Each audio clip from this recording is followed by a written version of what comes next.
What is going on, everybody? Welcome back to the channel. This is United vs. Everybody. I am your host, Sean, and hope you guys are having a good day today. It's been a crazy busy day for me, man. I've been up since like 4. I just couldn't sleep last night.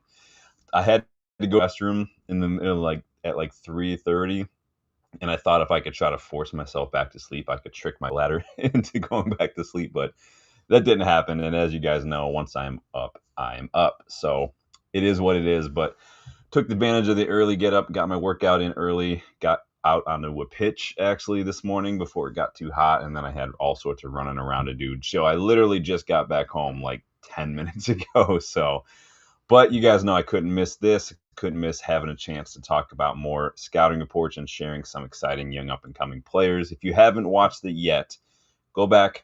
There's a couple videos ago. We go back through and we actually looked at a couple of strikers. I say a couple, it was like 10 or 11. So everyone's bumming, right? Because Gyokeres probably going to Arsenal, Osimhen probably going to Galatasaray. Everyone's like, we need a striker. But the question also was like, where are all the top tier strikers? The victors were the top tier strikers, and then everyone else is probably a little bit below that. But in that video, we went through and looked at a lot of strikers, first team experience, 23, 24, 25 years old, bags of goals. Go look at that video. There are plenty of top strikers in there, and you'll see my favorite if you go watch the video. The guy who's playing at Benfica has scored like 100 goals in the last 4 seasons. So go check that one out if you haven't yet. As promised, though, at the end of that video, today we're going in a different direction. And instead of the starting 11 strikers, today we're looking at like 10, 11 young up-and-coming strikers who could be set to become household names in a few more years. Some of them are already gaining traction. Some of them people probably have not heard of a whole lot today. But that's what we're going to go through today, because you guys know I can't ignore an opportunity to do some scouting reports. So that's where we're going today. Up-and-coming future baller, rising stars. Like the video, subscribe to the channel if you are new. Check out the memberships to learn how you can get more involved in the channel. Go check out all the new merch in the UVE store. There is a brand new Brian Mbuemo shirt in there. Go check that out. And then hit the link in the video. There is also a link for charity fundraiser as well. Anything you buy in the store, any super chats, any of that stuff, that goes towards charity for the next month or so. So keep that in mind, you guys. Let's get stuck in. First and foremost, you know I always got to check in the chat, see what's going on. Danny, how are you doing, my friend? We saw that thumbnail and you were like, ooh, I'm setting that notification bell so I don't miss out on this one. Good to see you, Danny. Hope you're doing well, my friend. Sanjay, able to catch the live. I like it. Big up, Sanjay. Good to see you, man. And Sanjay, yeah, my wife, she appreciates the donation you put towards a fundraiser, man. Big up. So let's dive in, you guys. Starting with one guy. I did this, Danny. First and foremost, this is for you. I had to make sure we put your guy in here first and foremost. Say hello to Luka Stashin. He's kind of flying under the radar a little bit because he plays out in Ligue 1 with Saint Etienne. As you can see, he's 20 years old. Really good movement, really good dribbling. He's got an excellent touch, especially in kind of fast-paced, tight areas in and around the box where you're trying to get control of a pass or a ball or a cross to get a shot off. Really good at that one-touch shooting, which you guys know I really like. He's got a little bit of flair to him as well. He's really good on the ball. And then he's just got really good finishing. So he's playing with Anderlecht's reserves. He had 15 goals, 3 assists, which was already super impressive. But then he went to Westerlo in Eredivisie, where he was bagging like 9 goals, 2 assists as a teenager. He's Belgian. He switched to Saint Etienne this past January, and he actually finished the season with 14 goals, 7 assists in all comps between the two clubs, between the Westerlo and going to Saint Etienne. He also actually had the highest shot conversion in the French league for players who have at least 2,000 minutes. And his XG was half of what he actually scored. So he doubled his XG last season, this kid. He's excellent young striker. Really good one to keep an eye out for. Big up, Steven. Good to see you again. Hope you're doing well. So Stassin, very good in the box. Really good combination of strength, hold-up play, but he's also deceptively quick. He's got really good dribbling, really good touch for a bigger guy. He's really good at dropping deep to get involved in the press as well, so suits a lot of modern systems. Now, Saint Etienne recently got relegated, so A club could swoop in, maybe rescue him from the doldrums of Ligue 2 because he doesn't want to go down there hanging out with Lyon. West Ham are reportedly in talks for this kid. Stuttgart, I read, were reportedly interested as well.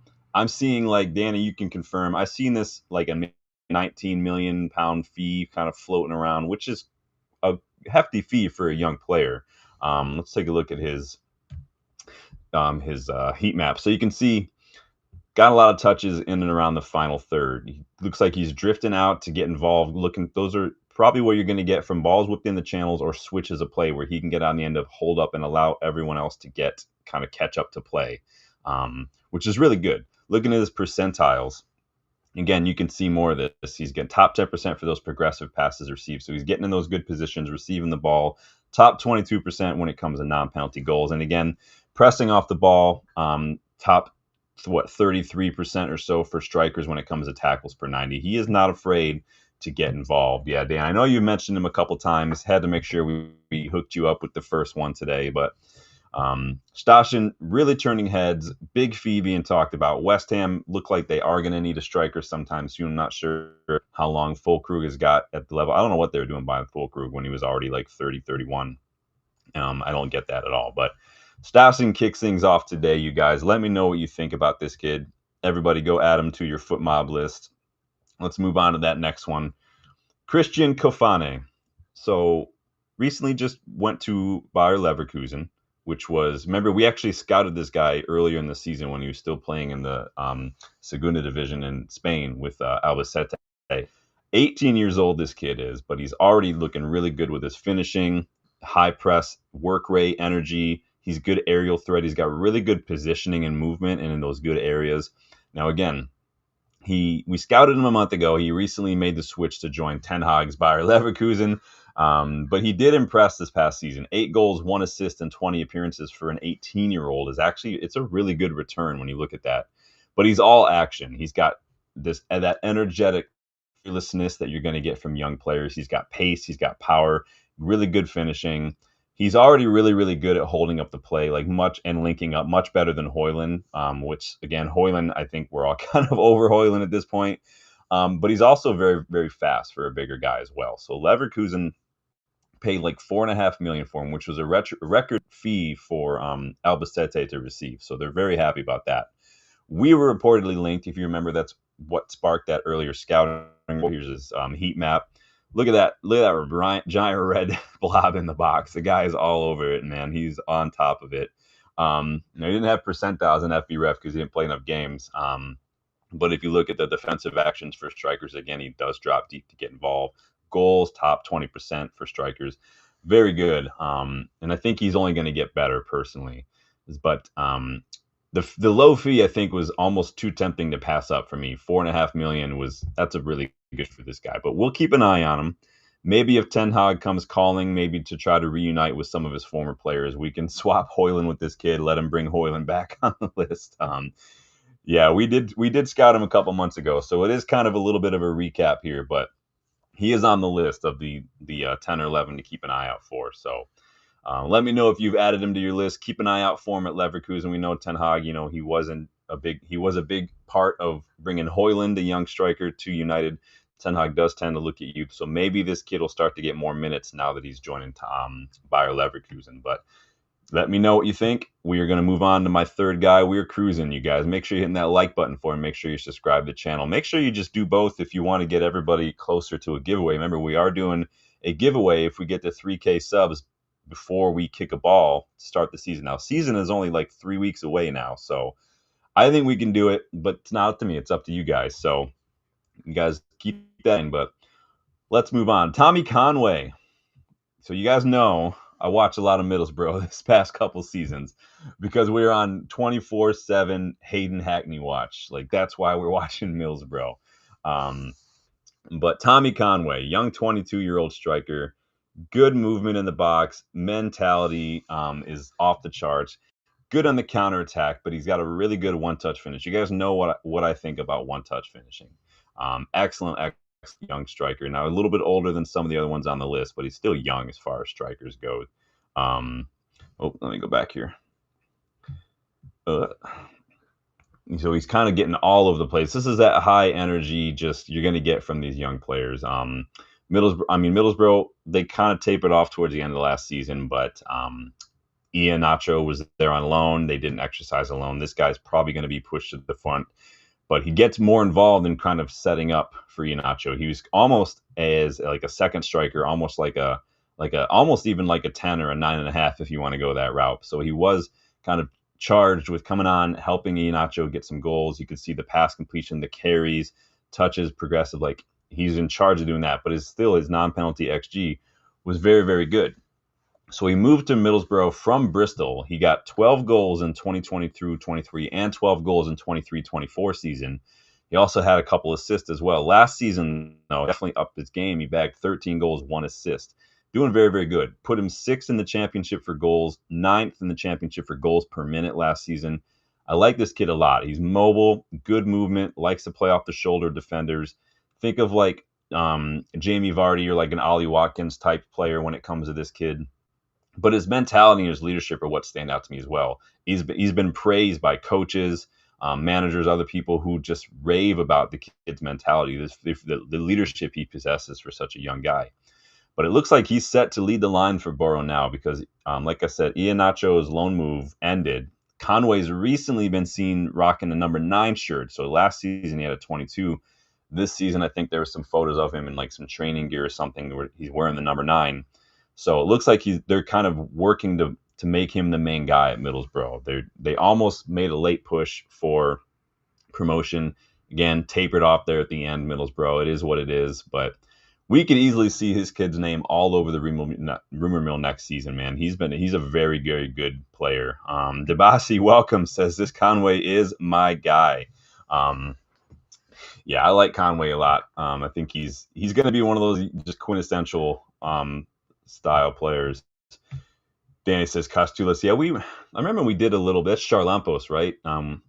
We did a little bit of a scouting report. I feel like he just moved recently though, as well. But yeah, I remember we did a little bit of a scout up on him earlier in the season. I think when we were linked. I can't keep track anymore. You guys know I cannot keep track.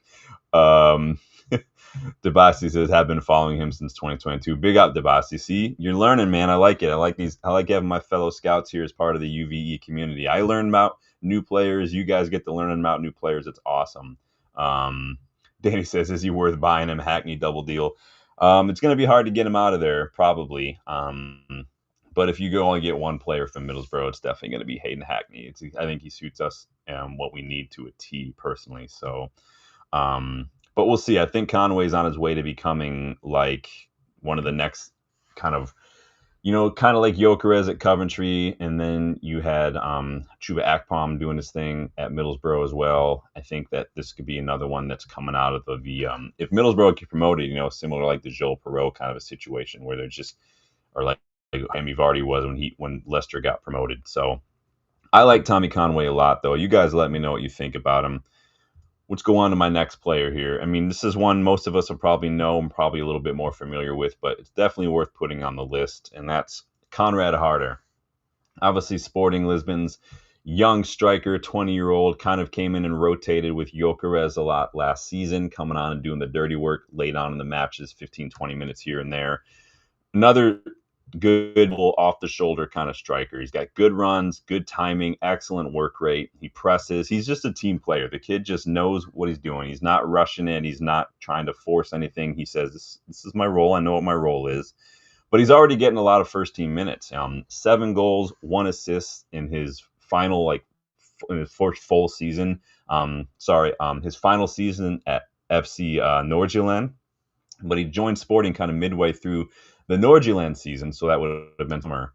And he did get 13 goals and 9 assists in all competitions last year between the two clubs. Very, very good return for a young player. He just turned 20 in April, too, so it's not like he's going to be 21 soon. Like, he's only been 20 a couple months. You can look at some of his heat maps. So, again, similar kind of channels, and you're playing in an amorim system, running in those channels, getting into those spaces, getting on the end of things. It's what you're going to see from a lot of the amorim attackers. But look at these percentiles for this kid. Now, again, they're going to be a little skewed simply because of his role as a sub. The less minutes you have, the better it looks. But still, they're really good numbers. And look at the physicality. He's winning these aerial duels. Again, I like this kid a lot. Excellent work rate, even off the ball. Again, pitching in with the defensive. I think he fits Premier League football like a glove. Chelsea, Arsenal, Brighton, West Ham have all been linked. I saw Juventus were linked for a while. I don't know what Juventus are doing. Honestly, I don't care. But Sporting did pay like 16 million for Conrad Harder, and they do. I think that Nordjylland do have a sell-on clause as well. So any club interested in him is going to probably have to pay a bit more over the odds just because of that sell-on clause. Personally, but Tabasi says he won't be a big thing, but definitely worth looking into. If he can get some more minutes, I think that you're definitely going to see something there. Never going to say he's going to be the next like star or anything, but they all have the potential to. They definitely all have potential to. Basi says, dude has never passed in his life. Interesting. The Basi's funny. I like the Basi today. I like this Dabasi. Let's move on to a player. I've been watching this guy for a little bit while now. That's Kerim Konate. He plays at RB Salzburg. 21-year-old striker. Fast guy. Very fast. Very good on the ball. Excellent work rate. And he's got such a good footballing IQ, such advanced reading of the game for someone so young. I really like what I see. And he's a really good counterattacking player. Now, I've had my eye on this kid for a couple of years. If you go explore back at like FC24 message boards or anything on EA's site, you can look around. Maybe you'll find the career mode stories threads. You'll see me in doing a career mode with United looking for a young striker, and you'll see this guy listed as one of my options. I've been watching this kid for a while. 15 goals, 1 assist in 18 matches during his final season at FC Liefering. 22 goals, 2 assists in the 23-24 season for Salzburg. Now, he was on 8 goals, 2 assists in all comps last season before an ACL injury pretty much ended his season. Again, though, another striker, good pace, good movement, good reading of the game. He can hold up the ball. He can hit teams on the break. And I say when he reads the game, he's like too good at it for his age. Here's his heat map. You can see just excellent. It looks like he's getting a lot of coming in, a little bit drifting off to the left and kind of cutting in a little bit into the inside onto his right foot. I like him a lot, though. He was linked with Palace and West Ham.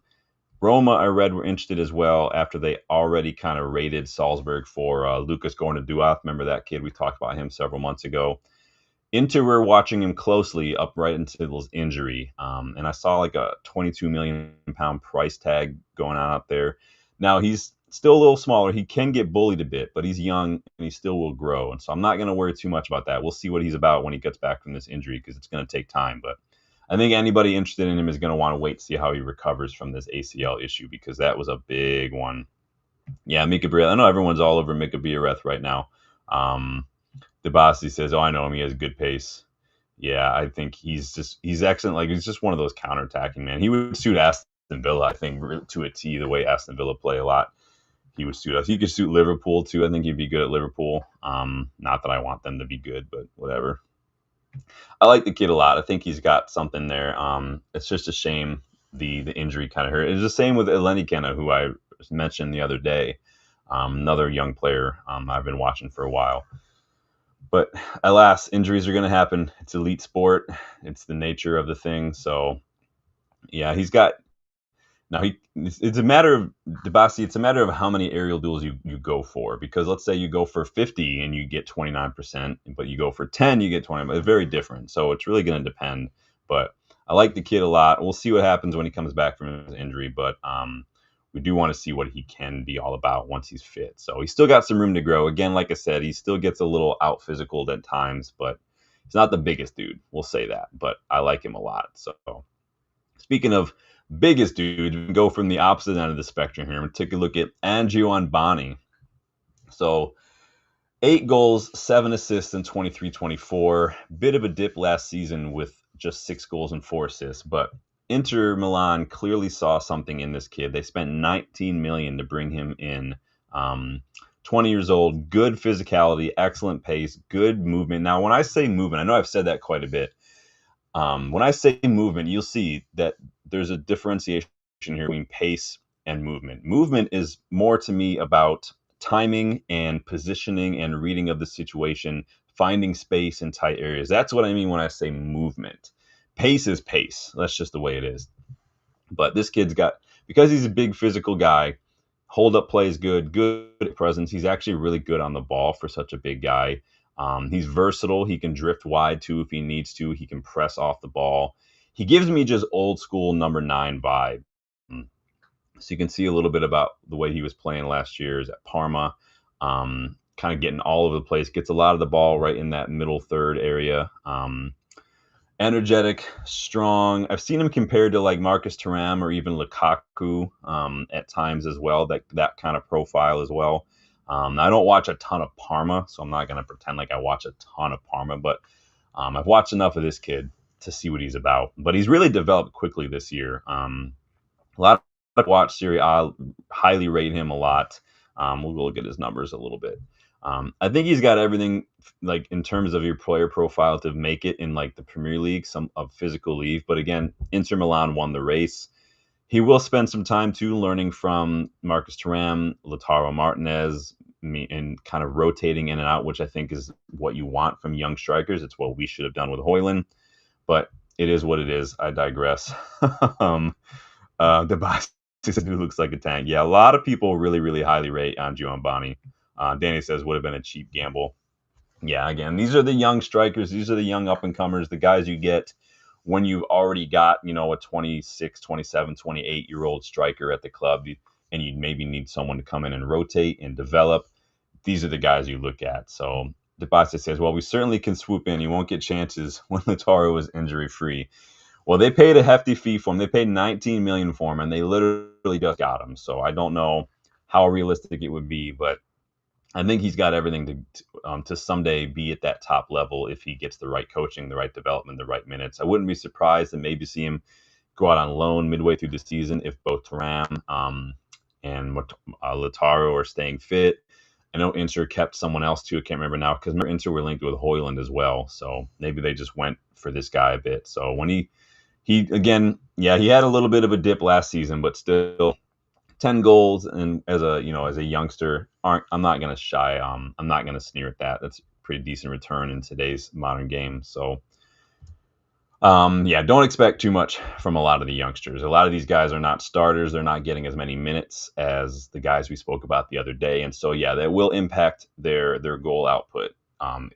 Today is more about profile and sort of numbers trajectory. Are we seeing enough of these guys over the last couple of years as they start breaking into the first team picture to think that they could have it? So Gamer TV, welcome back. Romano said Nicholas Jackson was off. Romano's, honestly, I'm going to take a little detour. I'm getting kind of annoyed with Fabrizio Romano these days. He's kind of going into this weird route where he's doing what a lot of the other media does, and they just try to link us to everything. I've seen so much of like, oh, United get another chance to sign Gyokeres, and I'm like, stop. We're not doing that, Romano. Like, Fabrizio is getting to the point where he's just adding us to all these stories just to get clicks. He said there was a YouTube video he did a couple weeks ago or something where it was like something about Garnacho, and it was nothing, but he put it immediately. He put it in the thumbnail, put it in the title because he knew it was going to get clicks, and it was just an absolute nothing report. And I was like, you're just Fabrizio. Come on, dude. You're better than that. So the boss says I would pay Big Sesko over Jackson. I would take neither, but we could talk about that another time. I did put some polls out earlier today. You guys know I am of the mindset where it's either worth it to maybe gamble on one of the guys that we spoke about the other day in that striker video, or if you have a top target, or if that top target's not available, you maybe wait a year. You guys know with Cunha and Mbeumo, I don't know if it's as crucial to just take a big gamble on someone like a Sesko or a Nicholas Jackson, personally, but that's just me. So we'll move on to the next striker. Sorry, I took a little detour there. Danny, get ready because I know you're going to have a lot to say about this guy.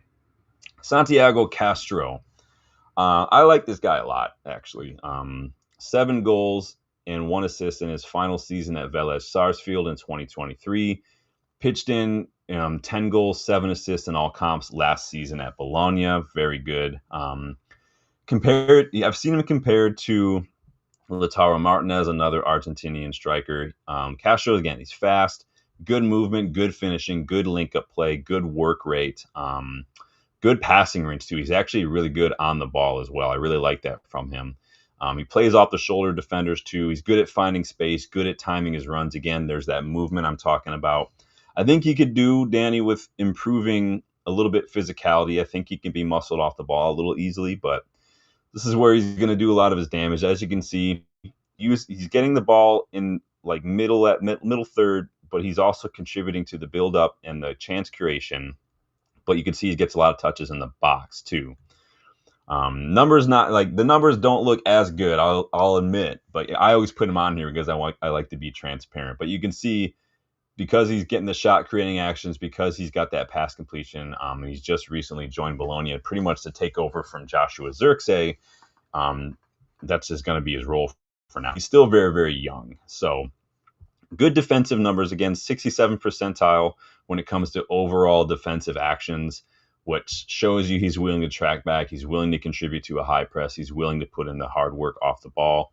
He's got a good passing range on him, like I said. He's really become Serie A's like exciting young strikers. Again, 20 years old. But my question, Danny, maybe you can answer it. What is it between Velez and Bologna? Like, does Bologna have like nudes from like Velez nudes or something, and they're just taking all their players? Like, this is insane. How many Velez players has Bologna hoovered up, dude? Seriously. Danny says, I agree. Don't panic buy. Yeah, panic buying is what got us into this PSR shit. Danny says, piss we didn't get him last year, please. Him and Marcus Leonardo are the ones that got away. Yeah, it'd be great if we had some decent, recruitment and scouting, right?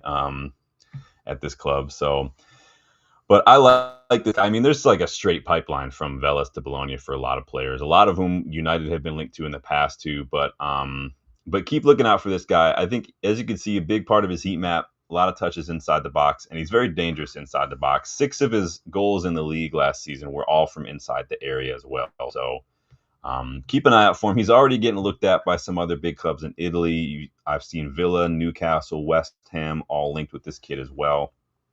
Keep a lookout for him. I like him a lot. How's that Saputo shirt, apparently? Devices. I see his stats improving in between 28, 29, and not much. So, yeah, Castro. I like Castro a lot. Again, you never know who's going to work out. I think with the young players, in terms of becoming, reaching those next levels, it is going to be about career trajectory, not only the right club, the right league, but the right system, the right manager, the right time. Timing is often everything when it comes to the right players, or these young players. What's the striker situation look like at that club? What sort of football do they play, kind of a thing? That's what's going to be important at this age. So I have nothing but respect for young players who opt to develop rather than just go for the big name club right off the bat. So, but Danny, you let me know if he gets the seal of approval, if you think he's going to be good. It sounds like you were mad we did not get him. I mean, how many times have we said that about United when a player goes to another club, though? That's just part and parcel these days. Moving on here, you guys. Make sure you hit that like button. Let me know what you think so far as we go along. Are there anybody you've heard of, anybody that you've not heard of, anybody that, you just don't want? Let me know, because I could be wrong too. Aislinn Oskerson. I know, right? It sounds like a hobbit. Plays for Real Sociedad, 20 years old. He's a big guy, but he's very quick for a big guy. He's really strong, though. Very calm on the ball. When you're big and you're strong, you tend to be pretty calm because you kind of have confidence that you can hold up everybody. Good movement, good positioning, good, again, high press. You can see a bit of a theme developing here with some of the players I'm looking at.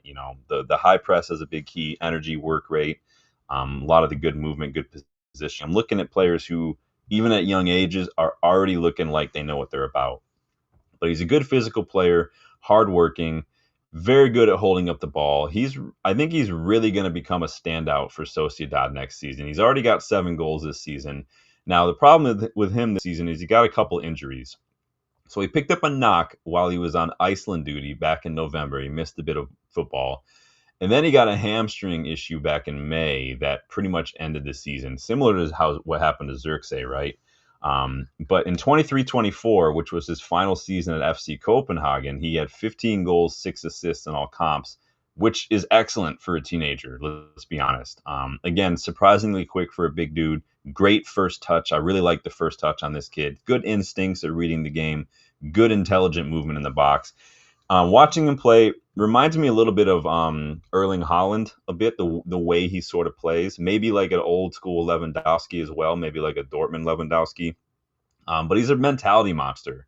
He quickly rose through the ranks in the Iceland national team. You guys, he's captain of the Iceland national team. Like, yes, a 20-year-old striker is the captain of the Iceland national team. That's how good and how highly rated his leadership, his mentality, his personality, and his attitude are. The vice captain of the team is actually, side note, Hakan Haraldsson, who we've scouted on the channel in the past, plays for Lille. But Oskerson was also the Icelandic Footballer of the Year in 2024. So his move to Sociedad was actually a club record move from Copenhagen. So, and City were linked to him too, which is funny because he basically plays like Erling Haaland. So he's a good player. I like him a lot. Dubai says he's got Ronaldo's neck as well. Yeah, keep an eye out for Oskerson. It's kind of like Pavlidis, who we talked about the other day. One of those names who you don't see a ton of like class stars, and that's not offensive. It's just the facts. I mean, not a whole lot of world class Iceland stars coming through, but I do think this guy could be one of them if he keeps developing the way he's developing, if he keeps playing, if he stays injury free. Again, the hamstring, we'll see if it's going to go a Mason Mount route and continue to hamper, but again, so highly rated. Again, Icelandic Footballer of the Year 2024. Captain of the Iceland team at 20 years old. Like, that's fucking hell. That's a big deal, dude. So, but you guys let me know what you think about Ori. I think Ori is a monster, dude. So let's move on. I got two more to go here. If I says his chart shows he's a Portuguese. Yeah, he is one of those players who he's going to get service. He's going to get almost like Isak too. The way Isak will play on the run, on the quick break, and rely on getting on the end of those things to kind of finish it off with a couple touches in a shot. Very similar to that sort of player. So, but keep an eye on him a lot once he gets back from his injury. Two more to go. Matias Abene. So again, I think I might have butchered that. I tried. 22 years old, plays for Nantes in Ligue 1. This kid, I got to tell you, this guy is really, really, really good. Good one-touch finishing. And when I say that, it's like, think of that Mount goal against Lyon. Just quick one-touch into space, shoot. You don't need to take 18 touches. You don't need to get your head up. You just know where the goal is, one touch, and shoot.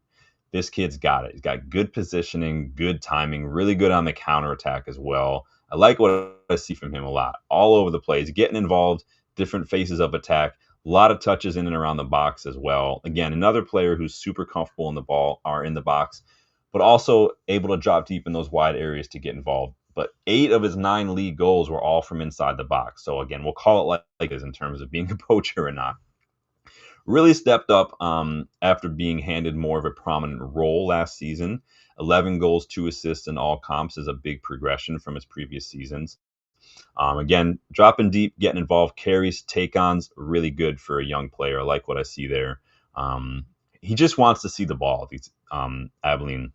He's always finding space, always trying to get into the space in the box, dropping deep to get involved, as you can see from the heat map, running off the shoulders of defenders to get into space. He is going to need to build up, hit the gym a little bit, I think, if he wants to play at a higher level, but he is still young. He is just 22. I've seen him compared to like a Jamie Vardy, which that profile kind of suits him to a T. Again, big physical pace, able to get off the shoulder, and then just Jamie Vardy is just known for taking one touch and let's get a shot off. Vardy thrived as a mobile attacker who didn't need a lot of touches to shoot. I think that this kid is basically the same. He has been linked to a lot of clubs. Sunderland, though, are the ones who look like they're really pushing hard to get him. They put in like a 20 million euro bid, which was rejected. Nantes are probably going to demand almost twice that, honestly. I don't know if I'd spend 35 million on him quite yet, but he is very, very good for a young player in the French league. Dubai says, one touch and finishing, take my money already. He is a hit in my eyes. I do love it when strikers just need like one touch in those good areas, and they don't need to take 18 touches. They don't need to get in their own head. The ball doesn't get stuck in their feet. Like just one touch, you know where the goal is, and that's what I like. It's one of those funny things. But we'll see what happens. But I like what I see from him so far. I see bags of potential. He again, that's the thing you got to remember about the young players too, is that they are still developing. They are still learning. Their conversion rate's not going to be quite there yet. Their movement is not going to be, even their physicality is not be quite there yet, because these guys are 18, 19, 20, 21 years old. They're still growing physically. They're still learning their trade. But I've seen enough of these guys in the intangible, like the movement and whatnot, the stuff that you really shouldn't be getting developed until you're a little in your mid-20s. A lot of these guys already have it, and so call that good coaching, call that instinct, call that just natural talent, whatever you want to call it. But that's the point of today. So we'll wrap up with one last guy, you guys. Make sure you're hitting that like button for me. So one last guy. I added this guy last minute. I wasn't sure if I was going to add him, but I decided to go for it anyway. Daniel Carlsbach. Plays for Salzburg. 22-year-old striker. This guy is probably one of my favorites on the list. Pace, power. He's an aerial threat. Good timing, good movement. This guy is a poacher, like a straight-up poacher. But he's also strong enough and comfortable enough to contribute to that hold-up play as well. But he's a poacher. He's having a breakout season in the Norwegian League after moving to Salzburg from Heerenveen a year ago. 11 goal, 1 assist in all comps. 10 of his 11 goals from inside the box. 28% shot conversion, which is very, very good. Outperforming his 8.3 XG. Top scorer in the Norwegian League right now. 3rd for goals and assists. 4th for goals per 90. 3rd for shots on target per 90. The guy just knows where the goal is. You can see a lot of the ball just off the edge of the box, a lot of ball in, almost like a little bit like a Van Persie, the way he can kind of just boom, touch, shoot. Plays a lot like Helen too. I think poachers, the thing with poachers, if you don't have enough strings to your bow, if you're constantly just only relying on service, that can limit you. But when you're able to do like what Carlsbach does, where you add another string to that bow, where you're not just a poacher, where you can actually drop deep, hold up, link up, that helps as well.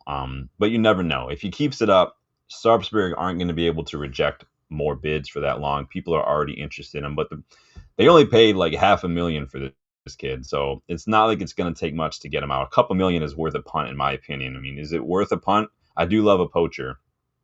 You can see top 3% for goals, 62% for shots attempts. Again, can't really find a whole lot of percentiles on this kid. He's just not played enough at that level yet. You're not going to get a whole lot of numbers for the Norwegian League. So, but it is a good deal. Debasi talking about Aislinn, 20 million. Sanjay says, Iceland have produced surprisingly good players. Maybe it's just, Debasi says, and good women too.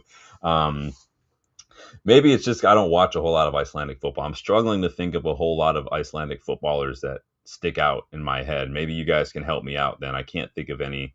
I can think of like that. Who's that defensive midfielder? I want to say he was at Cardiff like 3, 4, 5 years ago. Someone have to let me know. I really don't remember off the top of my head. Dubai says looks like a target man and a poacher. Yeah, this guy is again a little similar to Holland, a little similar to Van Persie, the way he can kind of trap a ball in the box and kind of do stuff with it. I like Carlsbach a lot, though. He's a really good player. There's a lot of really good young players on my list today. Well, that was the point today, was to, piggyback off the video we did the other day, looking at strikers who could be worth, 20, 25, maybe even 30 million. And then with an exception, a couple of those players would be a little more expensive, like Jimenez or Pavlidis, but players that are worth a punt in the striker department to see if you can develop them at 23, 24, 25. Maybe, in my opinion, put a little bit more money toward a center midfielder. I think that the availability of strikers right now in the market, I don't know if it's worth. I know you guys, a lot of you voted to go spend a lot of money on a striker. I don't know if there's enough out there that make me want to go out that I would justify spending that much money on, because the only two that were worth that are gone now. I think there are midfielders, though, that you could probably go get for that amount of money, too. And we'll talk more about that and tomorrow when we do a news roundup. There's just not a lot of news today. Obviously, if there is some big news today, we'll come back and talk about it. but there hasn't been a whole lot today, really. So, but don't forget, tomorrow is the kickabout as well. So we'll have Dylan will be chilling with Dylan. Dylan and I just finalized our flights. We got the Airbnb, we got the match tickets. Dylan and I are taking the kickabout on the road to Manchester towards the end of December. We'll be there for Wolves and for Newcastle, and then hopefully, we'll also get some academy minutes in there too, depending on if that schedule works out. So be back tomorrow for that one. Don't forget, Gunnarsson, that's who it was. Thank you, Debasi. See, I told you, I keep track of so many players. Like, it's very easy for me just to forget about them after a certain amount of time. But let me know what you thought about today. I know that some of these guys, again, they're young. The point is the fact that they're not household names yet, but they could be. Sounds like some of you are familiar with a couple of them. I know Danny, probably familiar with Castro, Stassen, Debasi. Sounds like you know Karam Kanate pretty well. We've done a scouting report on Kafane in the past. Angio Anbani is getting a lot of talk this season. The ones you guys probably don't know about, maybe Carlsbach, maybe Oskerson, maybe Aislinn. Who knows? But keep an eye on them. Add them to your FootMod following. Follow them on SofaScore, whatever you got to do. That's just what I do when I start to see a young player having a good season. I'll just follow them, and then I'll check up on them throughout the year, see how they're doing. And then that's when it's time to maybe consider doing a little bit of a report on them. But thank you guys for checking out that. I know that, I have fun doing the scouting report videos. Not everybody's interested in it. I get it, but they're fun to do. So, and as you can see, we have been well ahead of the curve with a lot of players. Like I said the other day, Carl Anka was just on Stratford Paddock talking about Hackney and Lamine Camara. And you guys can all hold up your head with pride because we're talking about those two for like 6 months now. So welcome to the party, Carl Anka. But thanks for checking it out. Let me know your thoughts. Anybody I didn't mention that you think you'd like to see a scouting report on, or you think I should feature somebody for me to go look up if I haven't mentioned them yet, let me know in the comments. Hit that like button for me, subscribe to the channel, check the memberships as well. Don't forget to go check out the UVE store. All sorts of brand new one-of-a-kind gear in there as well. And I'll keep an eye on the news. If there is enough, we can come back later on, but probably just back tomorrow night. But make sure you've got that bell hit so you guys don't miss out. But thank you guys for getting involved, helping me out. I'll take it easy. You guys take it easy too. I'll see you on the next one later on.